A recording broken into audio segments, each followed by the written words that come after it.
Neuzvaramā Romas lielvarā, kā piekuns savos nagos ir sagrābusi visus kontinentus, izņemot šo Armoriku, kur saujiņa nepakļaujamu gallu. Turpina smieties impērijas ērglim tieši knābī. Viņu dārgā meža vietā celsies varenas ēkas. Romiešu civilizācijas ielankumā viņus sagaida pielāgošanās vai iznīcība. Kā tu sauksi savu varano pilsētu? Asteriks, Dievu zeme. Ar kursik, mums jābrunājas. Viņš ir sanāksmē.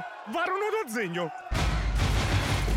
Ko mēs varam darīt, Panoramiks? Vieta civilizācijai. Viņu mežu mēs nocirtīsim. Man ir ideja, bet neviens jau negribēs to realizēt. Un ja mēs romiešiem kārtīgi sadotu? Tieši tāda bija mana ideja. Vai visiem ir ieroči, bērni? Nē. Civilie. Labs veids, kā atbrīvoties no civiliedzīvotājiem, paliekot neskartiem. Es jūs sapratu. Es arī sapratu. Ko sapratāt? Tā, kopumā es jūs sapratu. Par cik tirgojat? 1,40. Īpašā Dievu zemes cena 40 sesteri. Es pērku. Jūs esat kļuvuši par mantkāru muļķu baru. Nav tiesa. Mēs bijām muļķi jau sen pirms romiešiem. Jā!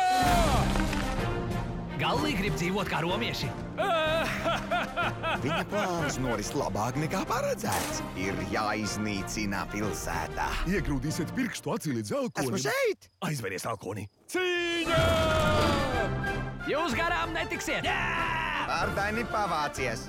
Jānovērtē arī labā puse. Motivācija ir neskarta. Un tas ir brīnišķīgi.